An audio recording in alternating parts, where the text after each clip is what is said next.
Juan was also a very good amateur like Sammy, winner of the New Jersey Golden Gloves, losing in the semifinals in the Nationals, and like Sammy, he is a supremely confident, undefeated fighter.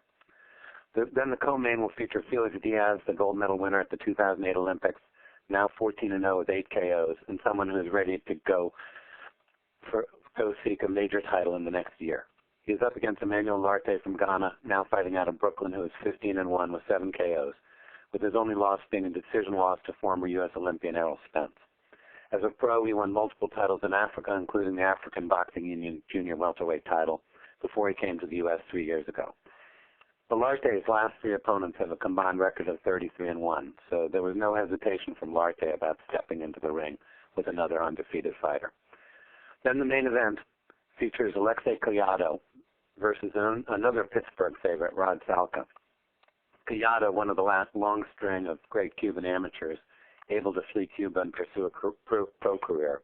Alexei has continued his superb amateur career as a pro with a record of 18-0 and 16 knockouts. Salka, at 18-3, was recently seen on Showtime in a terrific fight. Most people thought he won against Ricardo Alvarez, who was 22-3. This bout will be for the WBC Sekar Box title and should be a barn burner of the main event.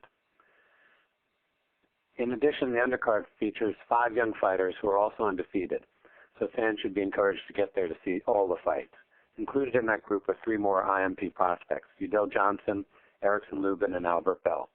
Lubin is the 18-year-old who is slotted to be the star of the next U.S. Olympic team that opted to turn pro and fight under the Iron Mike Tyson banner, and is one of those prospects that fans will be saying years from now, I saw him when he was just starting out in Pittsburgh. It's important to note that Mike and I are committed to strengthening the sport of boxing. We don't promote boxers, we promote the sport of boxing. Mike wants his fighters to be cut from his mold. From the opening bell, they are to get after it, let their hands fly, take chances, be aggressive, and look for knockouts. This is what the fans want. IMP wants to give them just that. We are pleased to work with Showtime because they too are dedicated to this philosophy. Showbox is about displaying the best up-and-coming talent in the sport, but to match them tough where the outcome of the fight is in doubt. That's why we feel IMP and Showtime will make for a good partnership on April 18th and hopefully for the foreseeable future. And now I'd like to turn it over to Iron Mike Tyson. Mike? Hey, thank you, guys. Thank you, guys. And again, Stephen Espinosa, I thank you. I'm very grateful for this opportunity for these young fighters from IMP to express their fighting skills in your program. This is going to be some great fight. I saw Collado fight. He fought on the last card in the sand, and he won an 8-round decision. You know, a good fight could have been even better on his behalf, you know, because every guy was laying back as well. So hopefully Rod Stoker is going to be the aggressive guy because you tell me the Pittsburgh area crowd favored him. He's really a barn burner. And so hopefully this guy will put more pressure on Collado, and this fight would be more exciting than the last one. And, of course, against Felix Diaz is the Olympic champion. And it's so ironic that we get a Dominican Olympic champion. That was just, I thought it was a Cuban at first, but until they told me it was a Dominican from way of Oxnard, California. And this is going to be a great, pretty great event for him as well. The only problem that IMP had was our fighters weren't active enough. They didn't get enough activity enough. And since we got this deal with the fans and we were to fight our fighters once every month, this is going to be a great credit to their accomplishments. But as you know, there's no high pinnacles in fighting in Showbox and Showtime. They're the 2 premier boxing establishments, one for starting up the younger fighters and one is for the premier fighters and stuff. And again, thank you, Stephen. Thank you, Stephen, for that. And then, of course, we got Sammy Vasquez, who's sensational in his last fight. Getting off the floor against Berlin Arbery. And, man, a sensational fight. Dropped in the first round. Right before the fight, the gentleman Arbery's trainer was saying, Mike, after he knocks out Sammy, we won his contract. And I thought the guy was really something. He came in, built strong. Boom. First round, Vasquez is down. He gives up another 3 more war round. The guy's out cold. And I just thought that was sensational, and that was something I had a great admiration and pride to put to my mantle of IMP. And, of course, you know, we have the sensational welterweight fighter, Erickson Lubin, I believe he's 4-0 with 4 knockouts. And I was suspect about his last 3 opponents, but the 4th opponent, he fought back, took his punches, came back fighting. And it was a sensational fight, and he knocked him out cold. And that made me a believer because I was a little hesitant. You know, because his last fight, he's hitting these guys, and The punches didn't look too solid, and the guy didn't get up. But the last fight was a sensational fight. The guy fought back, came back, fight, took hard punches from Lugan and came back, and then eventually Lugan knocked him out. And I mean, like I said before, man, this is just a feather in my hat starting over again with Showtime. You know, I was the first fighter that brought him to big status, and it's nonstop ever since. They've been moving ever since, and I'm really, man, this is just a big step for our organization. I mean, there's nothing more I can say, but I have the most profound veneration for this whole opportunity. Thank you very much. Thank you, Mike. Operator, can we give the instructions for questions, please? If anyone would like to ask a question, please hit star 1 on your telephone keypad, star 1, and I'll access your line. Thank you, Operator. We're waiting for Sammy Vasquez to join us. We're having some technical difficulty getting him on the line, but if you have questions for Mike, Chris Mittendorf, or Steve Espinoza, please punch in. In the meantime, Chris and Mike, thank you for that rundown. It looks like an excellent fight card in the Pittsburgh area. We're all looking forward to it. Oh, man, Pittsburgh's so beautiful. I can't wait to see it. That's a fight town. Man, they have the great heavyweight Fritzy Zip, Charlie Burley, the Michael Mora. Man, that's a big-time fight crowd. They robbed him for his last fight there with Joey Archer. And home for Smack in Pittsburgh. Host defended his title in 1966 against the guy, who's that guy named Johnny Bizarro. The name of the great fighter that came out of Pittsburgh, man, Billy Conn, man, Charlie Burley, Sammy Angar, Billy Stewart, Frank Klaus. Man, the name goes on and on. All right, thank you, Mike. Operator, can we go to our first question, please?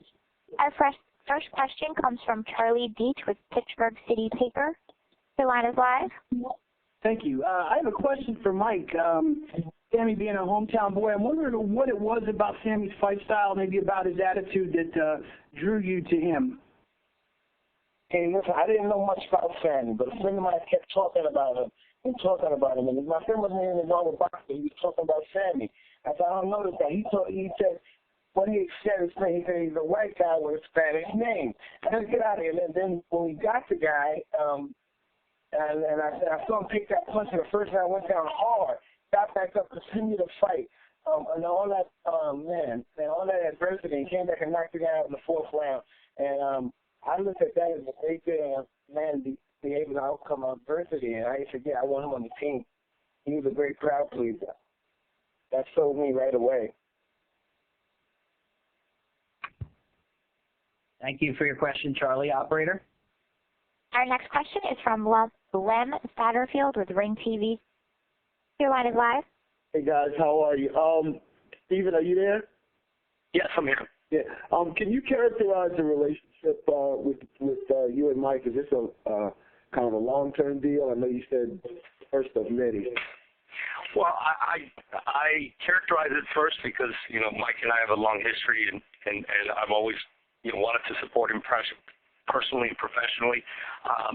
But, more than that, he's got good fighters, and they're willing to match him tough. And, so anybody who's willing to meet those requirements, is going to get our attention. And what Chris and Gary and Mike have put together with this card is really emblematic of what we're trying to do on Showbox and in Showtime Boxing as a whole. And that is, highlight and feature the most talented guys in the toughest matchups. And that's what we're going to get on April 18th. Mike, same thing. Mike, is this something you anticipate doing long-term with Showtime? Is this kind of like where you feel like you're going to stay for a while? I didn't mention also Bob Satterfield from Pittsburgh. Are you guys Bob Satterfield? I am. I am. Wow, I heard that last time. I was like, whoa, that's for Satterfield. Yeah, he's got That's awesome. great punch, no chin. Hey, but he never forgot his punch. What a punch, boy.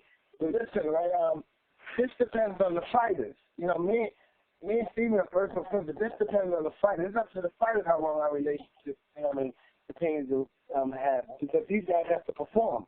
That's what it really comes down to, See, these guys have to perform, and they have to look good while they perform. And that's what fighting's all about. Being excited and for the crowd to say, I want to see this guy again. Me and Steve will always be friends, but these fighters gotta they have to represent IMP in the biggest aspiration.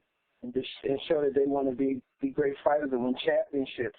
And that's what let me tell how the relationship works. And that's what this is business, you know, and this is the hurt business. So these guys have to go out there and do some hurting. So in other words, you're anticipating, you would like to have this keep going. It seems like it's the perfect venue. Absolutely. It's the perfect thing because if the fighters are able to gain experience and fight confidently, and that's the biggest friend of a fighter is activity. And the biggest enemy of a fighter is inactivity. And of course, you know, we want the most activity as possible. You know, and I'm just, man, this is just, I'm very excited about the situation. This is just really going to be some good stuff, man. This is really good. This is almost like the beginning of a dream come true. Perfect. Okay, I would be remiss if I didn't ask you your assessment of the current crop of American heavyweights, and I'll throw some names at you: Deontay Wilder, Bryant Jennings, just the Americans. Your thoughts on each of those? Well, I saw Wilder's last fight. I saw him fight. I saw him like up the meeting with the Russian, but then I saw him fight, I believe, the young guy Scott. And I don't know. I wasn't Scott, but we got to see what happens when Wilder starts getting hit and beat on. You know, anybody can knock anybody out. I got a 3-year-old son. He can knock somebody out. What's going to happen when somebody starts hitting the back? You know, so that's what we're all waiting to see. Waiting to see what happens when somebody hits him, just like he hits them. Anybody else? What about anybody else? Other guy, Jennings was real good in his last fight. I thought Jennings was really technical, masterful, exciting, and man, he really looked good. He really looked like an experienced fighter in his last fight. Okay, anybody else you see out there? I mean, I don't want to prejudice you against anyone else on the... Name some names. You have to name some names, man. I know the little fights got that act. Name some names, and I'll give you my opinion. But really, in all actuality, this is about what's happening on the 18th, and yeah, I don't want to preoccupy your time with that. I appreciate your comments thereof, and good luck in the future with your fighters. Thank you so much for the interview. Hey, thank you, Len. Thank you very much, my friend. All right, thanks, Len. Our next question comes from Sean Krause with Boxing Insider. Your line is live. Thank you. Hi, Mike. How are you, sir? Hey, what's up, buddy? Good talking to you. Hey, I have a question. You're an icon of the sport, obviously. Now, because people are going to follow your fighters, your name is on the marquee, do you intend to take the sport in a new action-oriented direction now? Because there seems lately to be, Floyd Mayweather is great, but he's more of a defensive-oriented fighter. Are you trying to take the sport as a whole in a new, more action-oriented direction? Well, it has to be in order for boxing to grow like it once was. People want to see fights, and fights have to be aggressive. You can still be boxing and be aggressive and be elusive. It's just sometimes the crowd doesn't understand the movement when you're moving backwards, and if the other guy's chasing you, and sometimes it's just not good, you know. So I think it's very interesting that the guys come in and they come to give the fans their money worth, you know. That's basically what they're here for. If they weren't getting paid, if they weren't excited, I bet you all of a sudden it would become exciting, you know. That's not what it's all about. It's all about making exciting fights, and that's what I want to do. I want to make exciting fights. These guys are not going out to give them their best and making it exciting, and the crowd doesn't like it. What's the purpose? Really, that's just really what it is. You know, I'm not talking about who's bad, who's not. It's just not personal. This is what it is. And these people are not applauding your name. They're not happy to see this performance. You should get another job. Right. Right. Excellent. One more real quick question, I'll leave you go. Listen, you obviously, I grew up with you, watching you. You went through a lot in your long career. Do you intend on using your own experience to guide the careers of your fighters? Hey, listen, my job is to get these guys good fights and get them the most money that they can make, you know. I can tell them, but, you know, I could bring a horse to water, but I can't make them drink. Okay. I don't want people to think that I got this big ego and I could save people's lives. I'm unable to do that. You know, and I think the best way to learn is from experience. I can give them the experience that I experienced, but it's up to them to really take the message. If they don't take the message, there's nothing I can do. Sounds great. Thanks. Good talking to you, sir. Hey, thank you, sir. Just a reminder, if anyone would like to ask a question, please hit *1 on your telephone keypad, *1, and I'll access your line. We do have a question from Jeff Oliver from the Valley Independent newspaper. Your line is live. Yes, my question is for Chris. You said that one of the big reasons you guys came to Pittsburgh was because of Sammy Vasquez. And I mean, you know, he's fought most of his fights locally in front of like crowds of like 1,500 to 2,000 people. I mean, it's a great atmosphere when the guy fights. They tailgate outside with mariachi music and margaritas and everything. He brings a lot of excitement. Are you looking forward to seeing that on the 18th in Monroeville? Oh, absolutely. We've actually made a special request for a margarita bar, especially for Sammy's fans. So no, I mean, I think that's why, you know, you want to go where there's going to be the most excitement. And obviously, we saw it when we put Sammy on for the first time at the Sands. He brought in a couple of busloads of people, and they went absolutely crazy. And obviously, Sammy doesn't make an unexciting fight, and so they had a lot to be jumping up and down about. And I think we'll see the same thing.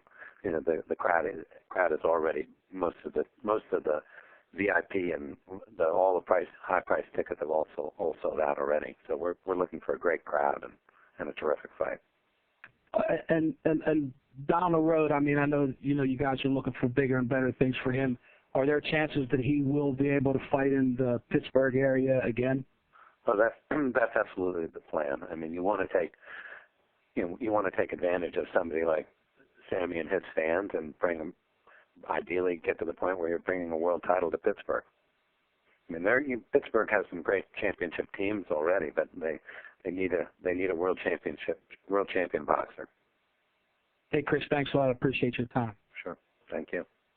It's actually worth noting before we began this call, we were in a pre-conference just getting situated with all of our principals, and the first thing Mike Tyson had mentioned was what a great fight town Pittsburgh is. So I know we're all excited to be there on April 18th. Operator, next question, please.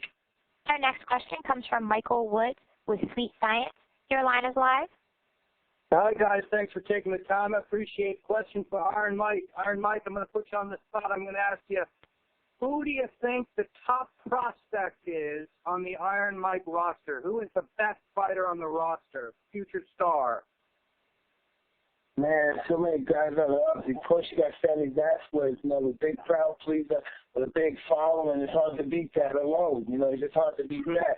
The Erickson Lubin, the amateur, the 147 pounders that's making his way up. There's quite a few good fighters on there. We have Mendez, Janice Mendez, the 130-pound champion who won the defenders title again against Bartholomew. I believe that's going to be a Showtime fight again. And hey, there's quite a few rising stars on there, but you never know who's going to reach the top. They got to continue going through their test. Right. Never know who will reach the top. You're a capable promoter in the way you present that. Very sharp. A lot of people root for you personally too. I'm wondering how you're doing personally. You've had your travails recently. I'm wondering how you're weathering life right now, Mike. I'm doing great, man. I'm so excited about the fight. That's the only thing on my mind on the 18th, man. This is just this time I've been looking forward to it. I'm just doing fine, man. Only day I'm thinking about these fighters and putting on good fights. Great. Great. While we got you, I'd like to ask your prediction about the Floyd Mayweather Marcos Maidana fight. Does Maidana have a chance to upset Floyd? My opinion, he doesn't. But anything can happen with 2 men in the ring. But I really don't think so. Really don't think so. Appreciate it. Thanks for taking the time. Be well. Our next question. Thank you, sir. Our next question comes from Jake Donovan with BoxingScene.com. Your line is live. Great. Stephen, you still on the line? I'm here. Hey, Stephen. I just wanted to ask, it seems like Showtime has really picked up its game this year with Showbox. Was that part of the redirect going into 2014? I know it was an amazing year for Showtime in 2013, but I even called you out. I thought Showbox was a weak point this year. You guys have really stepped it up. There's ebbs and flows. Sometimes we have some great cards that we have planned, and then a guy gets injured or something falls through. But I'm very aware, and all of us here are very aware, that there have always been very high standards here at Showbox, and we always want to adhere to those. And sometimes we fall a little bit short, but the goal is always to have cards that are as good as this one. I mean, this is really symbolic of the types of cards that we got, both in terms of the quality of the matchups and the quality of the prospects. So I appreciate your recognition. We always try to elevate our game and keep to those high standards. Definitely. Going into 2014, was it already in your mind that you wanted to do business with Iron Mike Productions, or was it something that just kind of came up and said, hey, we have this card, can we present it, and you just agreed to it? I was very happy to hear, when Iron Mike was formed and then Mike, where did we run into each other? What was that? Was it an MMA fight? Which fight was that? Was it a fight or was it the last MMA fight? I was explaining that. Oh, that's right. That's what it was. You're right. It was actually the December 28th UFC event. Okay. I ran into Mike and we had a conversation, and Mike said that he felt his fighters were of a caliber that they're ready to be on Showbox.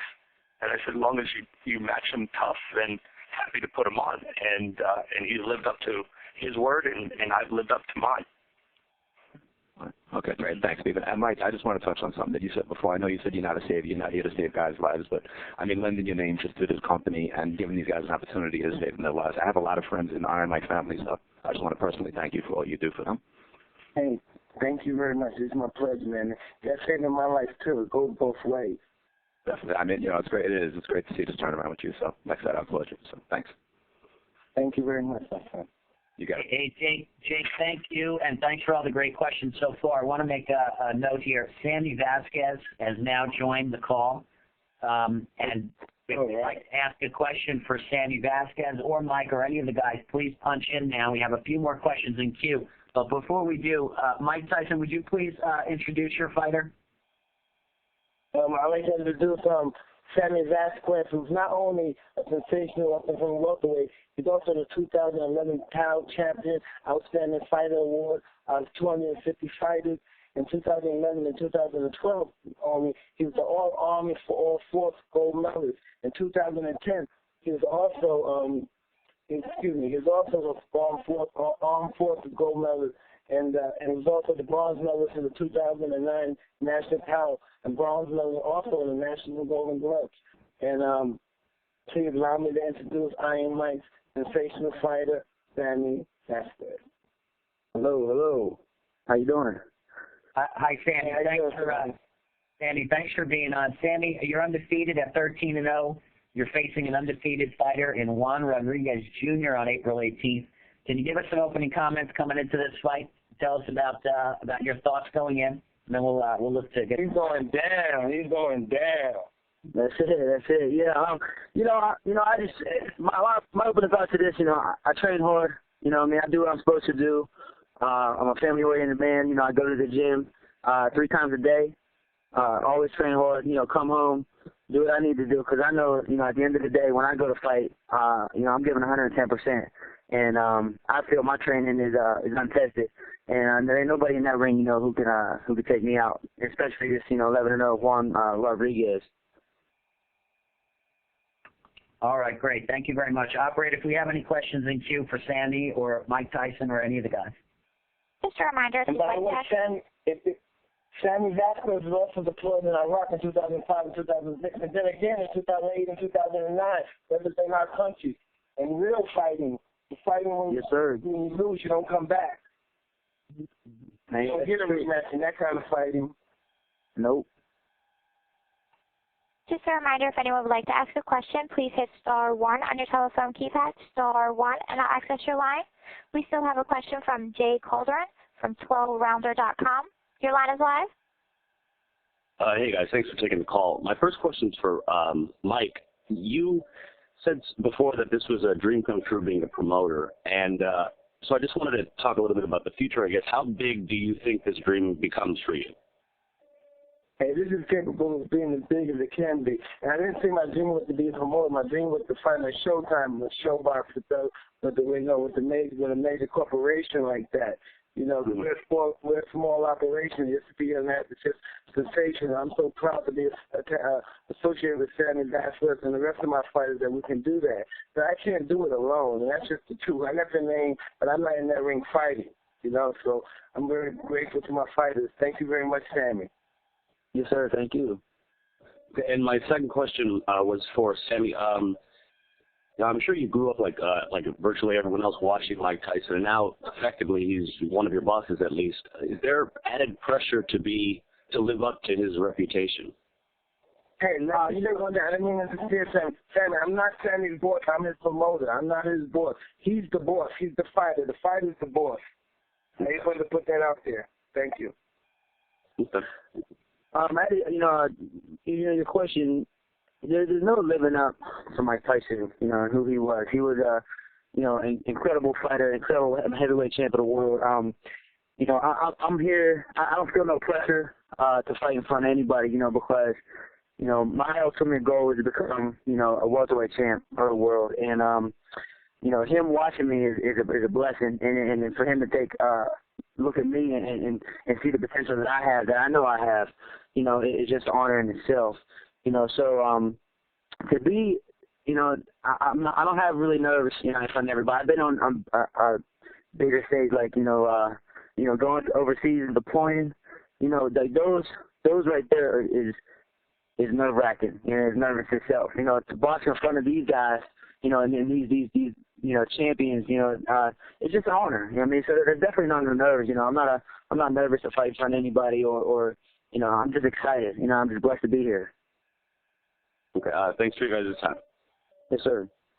Our next question. Thank you. Our next question comes from Chris Gunn with Chris Gunn's Boxing Show. Your line is live. Mike, I appreciate your time joining us. Your life's been lived out in the limelight, and we saw your greatest ring moments and your worst personal moments that weren't so personal for you. And we've seen you go to prison, and we saw you try to find yourself in so many different ways. But this time it seems like time and age and life actually legitimately changed you. The Broadway show was great. Your performance in The Hangovers were great. And the way you were man enough to apologize to the people you offended, and your show, being Mike Tyson, was great. And we saw you apologizing to Evander and having conversations with Muhammad Ali and Jim Brown and many other things. And we saw the Broadway show, like I said. It's all been great. What do you give credit to for this change? And now it seems so much more legitimate. It seems like you're not trying. It seems like it really came to you. What do you think is most responsible for this change? Anything that I have good, anything good happened to me is all, it's from a higher power, I'm not no guy that I can make miracles happen. I'm just very grateful. I'm just very grateful I'm able to do the thing. I was able to accomplish things, which I've never been grateful for. Before I thought I was entitled for everything, But listen, I'm just very grateful to have family wanting to be in that car, Erickson Lubin, Pilado, and all those guys wanting to be involved with me, man. I'm very grateful to them. I'm very grateful that they don't really understand because they're fighters and the only thing they focus is on fighting. But they save people, they help people, they give people a different output in life. Yeah, I did Broadway shows and I did and I did being Mike Tyson, but this is what I am right here. This is who I am right here. I'm involved with fighters. That's why I want to be around fighters. I want to die being around fighters. This is what I do. This is what I really know how to do. I can entertain people and I can be on television, but this is who I am. This is what I really love doing. I love being around them. So being able to promote them is an extra feather in my cap. And I'm glad you're doing it. And that's all I know is fighting. That's all I know is fighting. I may be able to do other things, but this is what I really know. This is all I'm about right here. And you had the path that you had with Don King and so many other promoters through your life that you had problems with, that many fighters had problems with. I'm sure you want to be a stand-up promoter and one for the fighters. I'm 100% with these guys. How did Gary Jonas approach you to put your name on the thing, on the whole banner? It's Mike Tyson Promotions. How did he approach you, and were you excited right away? No, I wasn't, because I was just really turned off from boxing because of my bitter experience. But he came to me and had another organization that wasn't doing well, and he had these fighters that were sitting around that it really wasn't doing anything. I believe the people that were with him before kind of took advantage of him. And when he came to me with this opportunity, I said, let's go for it, okay? And so we started Iron Mike Productions. We had a ragtag pair of fighters. We had to get rid of a bunch of fighters because they were just, freeloading on them, and we just had to clean up shop. And so now this is another process of putting these fighters through the test and seeing if these guys will really represent us, and if they're really hungry, they want to win championships, or do they want to freeload and lay around and get paid for nothing. This is really what it's about. I want people that want to win. I want them to go in there and I want them to win. I want them to fight people. I want them to win. I want them to fight to their last breath. I mean, you're great, Mike, and I'm glad boxing still has you around. And Steven Espinoza, Showtime's been so awesome lately. It's already been talked about a little bit. You brought it full circle, it seems, with first the Mayweather signing, and there's been many fighters that followed. But the network wars are at an all-time high. Wars between the networks and promoters, and that hurts the fans. Is there any way that with your past with HBO, you worked with HBO before, is there any way that you can try to bridge that gap, or do you think that because you have that past and because you were with one network and now you're with the other, does it kind of hurt the chance to bring it together? Well, to be candid, the main conflicts really aren't network to network, since really the networks don't typically work together. There's only been one time in their history that they did, and that obviously was an event that Mike was involved in the Lennox Lewis fight. So it really has more to do with personalities and promotional alignments. And I think right now that's an unfortunate reality of the sport. I'd like to think that I come to it with very much of a fan perspective. And I think we at Showtime make the fights that we want to see as fans. And hopefully that through that enthusiasm, that passion, that commitment, the right fights get made. And when I look at this card on the 18th, it's a very good example of that. So, whether that's going to be enough to overcome some of these challenges, I don't know, but I do know that we're going to continue to try. I hope you can, because there's so many fights that could be made, and I just hope for the fans' sake that it can be made. And last but not least, for the American hero and Pittsburgh hero, how important is it, Sammy, for you to not only win but impress, and how many friends and family are you expecting to come here and be a part of this next step in your career and huge step being on Showtime? How many people are coming with you to support you? I expect the whole venue to be sold out. So, that my family, my friends are in Pittsburgh are undeniably the best to me. They follow me everywhere. They've been, even when I was amateur, they followed me. They would drive to Michigan for one day just to see me fight in the finals and then drive back. It's crazy. My fans are amazing, and I know, guaranteed, we're gonna sell that venue out automatically. So to fight for them and my family is just, they're honestly the ones that got me to where I am, including my father, of course. And but my fans are, were so loyal, and and I do it for them. I do it for my family, my friends, and I'm just happy. And I do it for my servicemen, and all armed forces, Marines, Navy, Air Force, Army, all of them, and I'm just proud to display my my skills, my attributes, in the ring, and put on for them. I hope all of America gathers behind you, because as an American, I thank you for your service, and you're one guy that I want to see succeed because of your past. Thank you, everybody. Mike, thank you. Good luck. Thank you, sir. Our next question comes from Jeff Oliver with the Valley Independent newspaper. Your line is live. Sammy V, how you doing? Good, Jeff. How you doing? Good. I've been covering you and following you pretty much since you were a peanut, and I wanted to touch on something that you spoke about a little bit earlier. My question is twofold, because I know that you're a dynamic and exciting fighter and you're a humble guy, but I know how important family is to you. My first thing I want to know is how much has your dad meant to your career? And the second thing I want to know is, now that you're a new father yourself, how has that affected your career? My dad, affected my career tremendously. He's been there for me from day one, from the day I got picked on, and I told him, that I was getting picked on, and he started me. He said, hey, you want to start boxing? And I said, yeah, let's do it, and from that day on, he worked from 6 in the morning till 5 at night, come home, straight home, pick me up, take me to training till 7 o'clock at night, and then drop me off at the bridge, and I would just run and just run. He would drive behind me.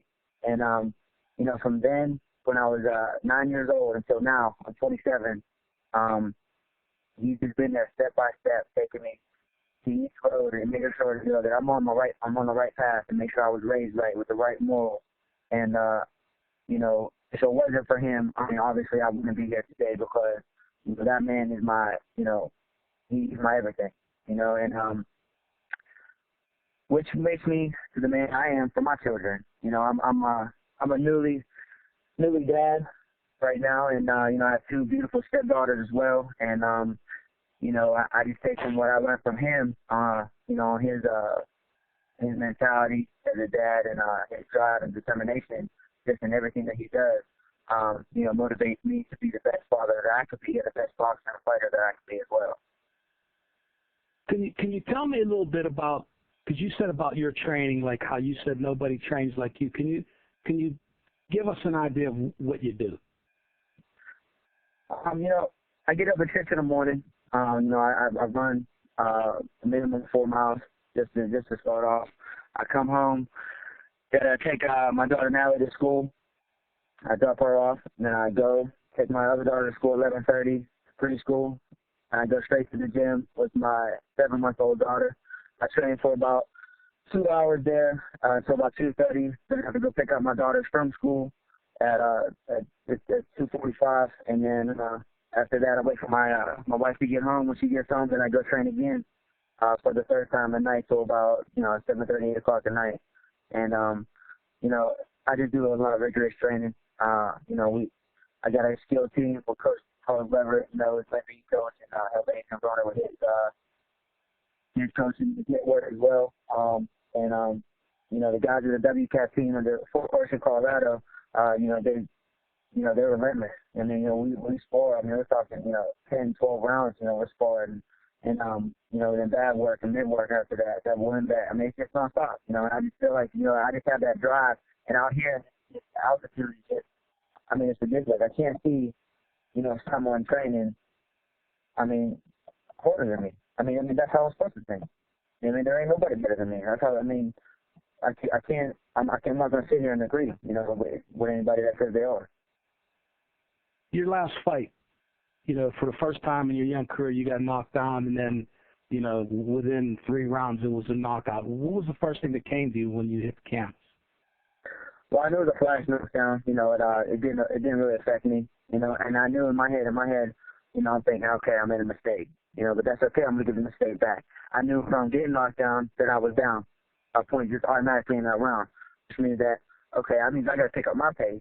You know, but I got to do it the smart way. You know, let's not do it, you know, and go out there and you know, get caught flipping again, because, you know, you got to go in there and be a smart fighter.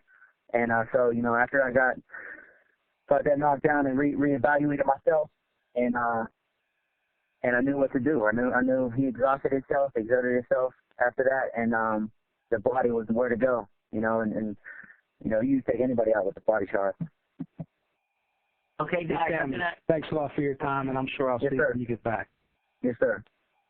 All right, thank you for those great questions. We have time for a couple of more. Operator, let's just keep it going here, trying to get everybody's in before the top of the hour. Our next question comes from Larry Salashi from Ring Announcer. Your line is live. Good afternoon, gentlemen. Good afternoon, Sammy. Having the opportunity to be the ring announcer for nearly all of Sammy Vasquez Jr.'s previous fights, I had the opportunity to learn much about Sammy in and outside the ring. And the question for Mr. Mike Tyson is, there are many fighters under the Iron Mike Tyson Productions label that you value very much. Given Sammy's personal success story, how do you plan to uniquely market Sammy differently than every other fighter that you have in your stable? Hey, listen, Sammy's going to market himself by keep winning the way he does, sensationally. You know, that's the best marketing tool in the world. Success right there is winning. You know, not many people have those credentials. From a human perspective, those are very prominent credentials he has. He's risking his life for this country. You know, and he's his own best marketing tool. There's no doubt about that. Very good. Thank you so much, gentlemen. Thank you, Mr. Tyson. Good luck, Sammy. Thank you. Thank you, Larry. Our last question comes from Jeffrey Freeman from the KO Digest. Your line is live. Hi, thank you for putting me on the call. Hi, Mike. How are you today? Hey, Jeffrey. Mike, as a longtime follower of your incredible career, I've been very, very impressed by your recent efforts to make amends and achieve sobriety from years of drug and alcohol abuse. How exactly is that going, Mike? Well, that's going well. But, I won't say I'm special to anybody else, but I was born that way. My mother died, my sister died from both being addicts, and I was about to die too. So this is a real uphill battle, but I'm doing good. I'm really doing good at this moment. People don't know I've been fighting all those years.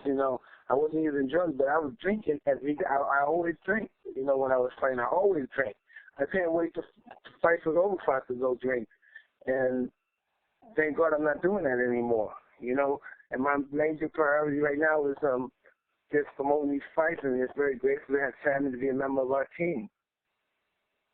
Which has been harder for you to achieve, Mike? Success in boxing or success in recovery for you personally? Hey, I'm doing great. My main objective is just working out this promotion business, and as I said earlier, having Sammy as a part of our roster is just so sensational. That's just the highlight right there. Mike, how do you balance the rigorous honesty that's required for recovery with what I would call the duplicitous nature of promoting boxing? I don't understand that. Well, what I'm saying is in recovery, and maybe you could speak on this, but making amends, being very, very honest about your past and things like that. Some people have described being a boxing promoter as being like a professional bullshit artist, I suppose. How do you balance those two things? Well, I pretty much think, I'm not here for that stuff. I'm not speaking about recovery. My job is to tell the truth, and everything I said is absolutely on point about what Sandy does, and what the fighters do. You know what I mean? They're the biggest. Like I was saying before, these guys right here, they're the biggest ticket as it is. You know what I mean? They're gonna market themselves by their performances. Very good. Thank you, Mike. It was a pleasure to talk to you. Good luck, and good luck to Sammy as well. Thank you, sir. Thank you. This is Chris Mindorf. I'd like to add a little something from the promotional side of it. The being a promoter is, as he put it, some sort of a lying out of one side of your mouth type of business. If you don't have if you don't have the talent behind you, if you have the fighters in your stable that can fight and and the fighters that are joining the Iron Mike team are fighters that are that way. They're not backing down. We're not having to sell them in order to get them into a good fight. They all want to fight. They all want to fight tough. And there isn't a lot of bullshit that we have to spew out there in order to get people to recognize what they are about. And Sammy, in terms of Sammy, he's the perfect example, because the little that anybody has to see of him, they know what sort of fighter he is. And so our job as promoters, and to answer that question about promoting Sammy, Sammy is really easy to promote. All we have to do is get him out there in front of America or in front of the world, because certainly when people see him fight and they hear his story, they're going to watch him without question. We don't have to do anything. We don't have to do any shilling. It's just put him out there, and that's our job. And luckily, we have the forum of Showbox and Showtime here, and the one thing that's so terrific about Showbox is that for a young fighter, the prospects that go on the Showbox shows, their turn on Showbox, it's their first time, particularly Sammy in an 8-round opening bout. It's the first time. He's getting his test to fire against an undefeated guy in his first major TV fight. He's not getting soft opposition, as none of these guys are. So it's a lot easier to tell a story when you have fighters who fight the way they do and emulate fighting the way Mike Tyson fought. Chris Mittendorf, that's very well said. We know in your career you've had a lot of work, and a lot of your fighters that you've worked with over the years on Showbox, and we thank you for your service in helping make those great competitive fight fighters. You've really given Showbox a unique name in televising this sport.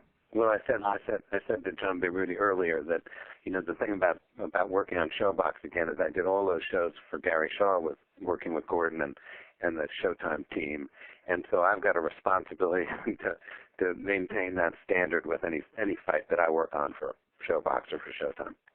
We appreciate that, and you certainly have. With that, I'd like to wrap up the call and just remind all the press on this call that the publicists listed here on the bottom of the alert for this conference call, from John Beruti and Matt Donovan at BZA, myself, Chris de Blasio, and Andy Kruger here at Showtime, Bob Trieger for Iron Mike Productions, and Lance Rinn from the Monroeville Convention Center. We are available to help you set up interviews with any of the fighters on this card. We thank Sandy Vasquez for taking the time out and being on with us today. You know what our main event is. You know what the two co-feature fights are. It's Friday, April 18th, Iron Mike Productions debut on Showbox The New Generation. It airs live at 10:45 p.m. Eastern and Pacific, and we're very much looking forward to it. And again, if you need any more information or want to set up interviews with anybody on this card, beyond Sandy, Mike Tyson, and Stephen Espinoza, you let us know. We're here. So with that, thank you, Stephen. Thank you, Iron Mike, Chris Mittendorf, and, of course, Sammy Vasquez. Thank you very much. Good luck, Sammy. See you shortly. Hey, Mike. Yes, sir. Thank you, everybody. Have a great day. Thank you. Bye. Bye. Goodbye.